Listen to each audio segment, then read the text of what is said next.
Hi friends, எல்லோரும் எப்படி இருக்கீங்க? நல்லா இருக்கீங்களா? நாங்கள் இப்போ செல்லம்ஸ் கிச்சனில் ஆல்மோஸ்ட் 1 இயர் ஆச்சு. 1 இயர் கழித்து நம்ம இப்போது வீடியோஸ்லாம் போடலான் இருக்கோம். அம்மா சொல்லுமா, நம்ம வியூவர்ஸ்க்கெல்லாம் என்ன சொல்ல போகிற? நான் 1 இயராக கொஞ்சம் ஹெல்த் இஷ்யூஸ்லாம் இருந்ததுனால நம்ம சேனலில் ஒன்றும் போஸ்ட் பண்ண முடியலை.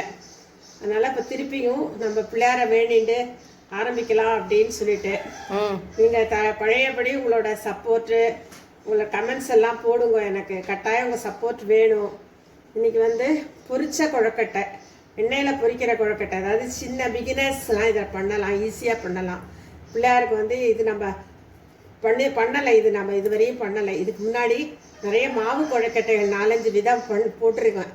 நான் லிங்க்கு தரேன், லிங்க்கு பார்த்து அதையும் பண்ணுங்க. எல்லாருக்கும் பிள்ளையாரோட அருள் நமக்கு கிடைக்கட்டும். செல்லம்ஸ் கிச்சன் பாருங்க, லைக் பண்ணுங்க, ஷேர் பண்ணுங்க, சப்ஸ்கிரைப் பண்ணுங்க.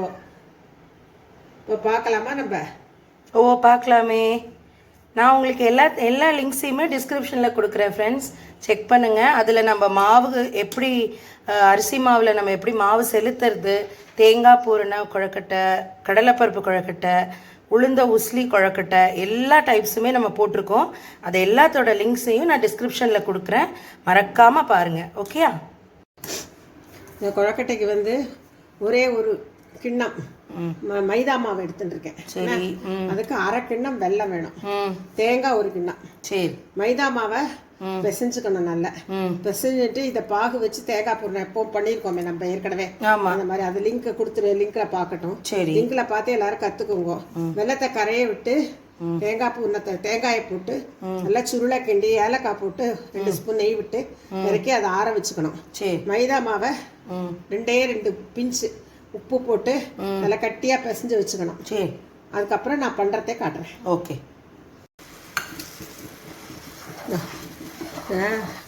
வெள்ளத்தில் கல்லெல்லாம் எடுத்துட்டு க்ளீன் பண்ணி வடிகட்டி விட்டுருக்கேன். சரி. இதில் இதோ தேங்காய் போட வேண்டியதான். சரி, லைட்டாக கொதிக்க ஆரம்பிக்கும் போதே தேங்காயை போட்டுருந்தேன். கொஞ்சம் இந்த பிசுக்கு பதம் வரணும். என்ன சரி போட்டால் இல்லை, தேங்காய் போட்ட போது எப்படி ஆனாலும் அது சரியாயிடும்.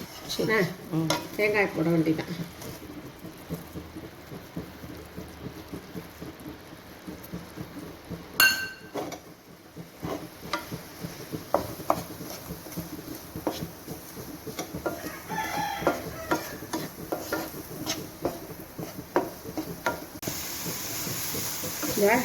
கீழே இந்த பபிள் சேரல, ஆமாம், இந்த தண்ணி மாதிரி கொப்பளமாக வரும்ல, அது வரல, ஓரளவு சேர்ந்தாச்சு. சரி. இந்த சமயத்தில் என்ன செய்யணும்னாக்கா, ஏலத்தை பொடிச்சு பண்ணி வச்சுருக்கோம்ல, ஏலப்பொடியை போட்டுன்றணும். சரி. போட்டுட்டு 1 ஸ்பூன் நெய்யை விட்டுக்கணும்.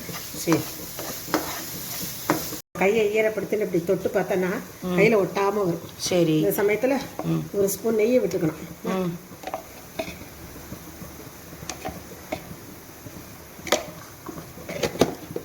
விட்டுட்டு அடுப்பு அணைச்சோம்னா நல்லா ஆறணும். அதுக்குள்ளே மைதா மாவை பிசைஞ்சு வச்சுக்கணும். சரி. பூர்ணம் ஆறினோடனே இந்த மாதிரி சின்னதாக உருட்டி வச்சுட்டுறணும். ஓகே. உருட்டி வச்சுட்டு மைதா மாவு பிசைஞ்சு வச்சுட்டுருக்கோம்ல, அதை 2 பெரிய சப்பாத்தி மாதிரி, சரி, இந்த மாதிரி 2 இட்டு வச்சுக்கணும். ஓகே. இட்டு வச்சுட்டு நான் பண்ணுறதை காட்டுறேன். எண்ணெய் வச்சுக்கணுமா? எண்ணெய், ஆமாம், எண்ணெய் காயட்டும். எண்ணெய் காய்ஞ்சிட்டு இருக்கட்டும். சரி. கார்னர்ஸ் கட் பண்ணிக்கிறியா? இந்த மாதிரி எடுத்துட்டு இதை 4ஆக கட் பண்ணிக்கணும்.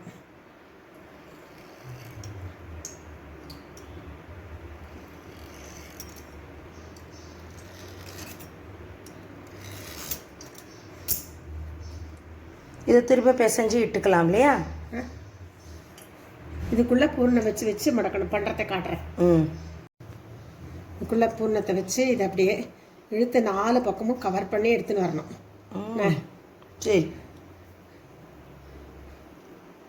எடுத்துகிட்டு வந்துட்டு உள்ள கேப்பு தெரியக்கூடாது.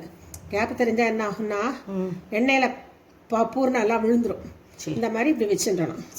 பேக் மாதிரி, பேக் மாதிரி. லாஃபிங் புத்தாலாம் பின்னாடி ஒரு பேக் வச்சுருப்பார் பாரு, அந்த மாதிரி இல்லையா? ஆமாம், பேக் மாதிரி தான். மோதகம்னு சொல்லிக்கலாம். என்ன இதை அப்படியே பொரிச்சு எடுத்துடணும். அவ்வளோதான். அதை நான் காட்டுறேன். என்ன பண்ணிட்டு இருக்கோமா, இதை 5 போட்டு எடுத்துடணும். சரி. சரியா? கொடு பாப்போம். போடலாம். என்ன காஞ்சாச்சு, போட்டு பார்த்துட்டேன்.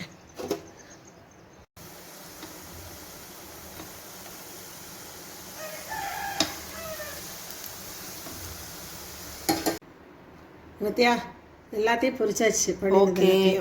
18 கொழக்கட்டை என்னவோ வந்திருக்கு. சரி. இதை அப்படியே சுவாமிக்கு வச்சு நிவேத்தியம் பண்ணிட்டு எல்லாருக்கும் கொடுங்க. எல்லாரும் இந்த தடவை பிள்ளையார் சதுர்த்திக்கு கொழக்கட்டை பண்ணி சுவாமியை நல்லா வேண்டிக்கோங்க. எதுவும் எல்லா காரியமும் விக்கனம் இல்லாமல் எல்லாருக்கும் நல்லது நடக்கணும்னு நானும் ப்ரே பண்ணிக்கிறேன். நீங்களும் ப்ரே பண்ணிக்கோங்க.